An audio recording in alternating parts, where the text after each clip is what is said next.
राजा मंदाता के लिए ओम नामक पर्वत पर महादेव प्रकट हुए, माँ रेवा माँ नर्मदा के तट पर। तो भगवान का नाम हुआ ओमकारेश्वर। ओमकार थे प्रणव, जो निराकार रूप में अनहद नाद चल रहा है, वो भी शंकर जी का ही रूप है।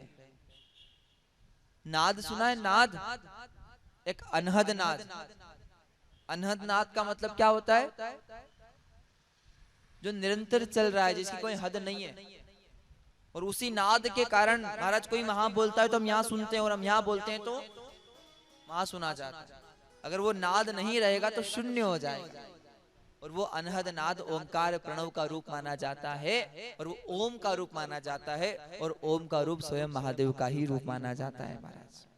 तो यहाँ कहा गया है, कावेरी का नर्मदयो पवित्री समागमे सज्जन चारणाय सदैव मांदात पुरे वसंतम ओंकारमीशम शिव में कमीरे। बोले ओंकारेश्वर महादेव की, ममलेश्वर महादेव की। ओंकारेश्वर तो पास में ही है यहाँ से, है ना, खंडवा खंडवा और ओंकारेश्वर।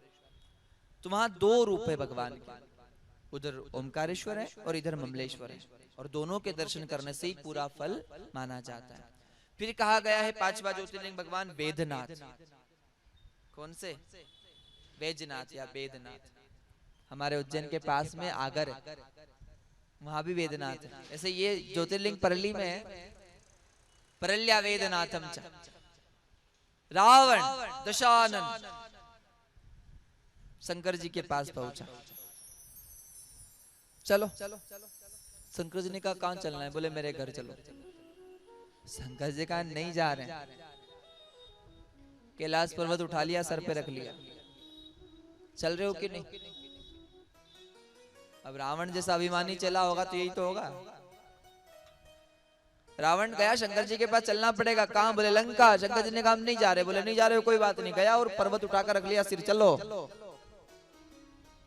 शंकर जी घबरा गए, ले जाएगा। शंकर जी कहा चल रहे हैं, रुक जा। पर्वत स्थापित किया। फिर शंकर जी ने अपना एक रूप दिया, जलाधारी। ये शिवलिंग रूप आप ले जाना, वहां स्थापित करना, लंका में वास रहेगा। पर जहां स्थापित करना वहीं स्थापित करना, अन्यत्र जगह स्थापित मत करना। और जब कहा ना, तो स्थापना कौन करेगा? तो गणेश जी को साथ भेज दिया। अब रावण ले जा रहा है भगवान शंकर जी को। समय बीता, अब शंकर जी की माया प्रबल है, रावण को लघु शंका लगी।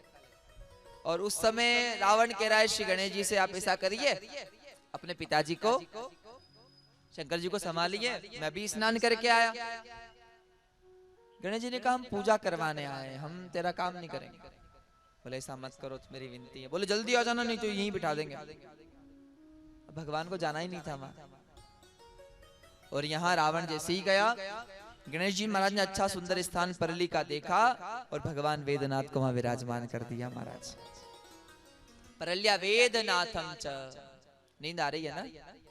किस किस को आ रही है?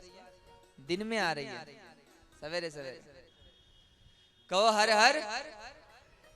तो बड़ा सुंदर सा भाव का है वैजनाथ महादेव। ये कथा में सिखाती है, अभिमानी लोगों के साथ भगवान कभी भी नहीं जा। अभिमानी को तो भगवान, अभिमानी तो बिल्कुल जमता ही नहीं है भगवान। इसलिए अभिमान नहीं, मैं नहीं होना। तो संत जन कहते हैं, हाथ जोड़िए। पूर्वोत्तरे प्रज्वलिका निधान सदा वसंतम गिरिजा समेतम सुरासुरादिपाद पद्मम श्री वेदनाथम तमहम नमामि। वेदनाथ महादेव।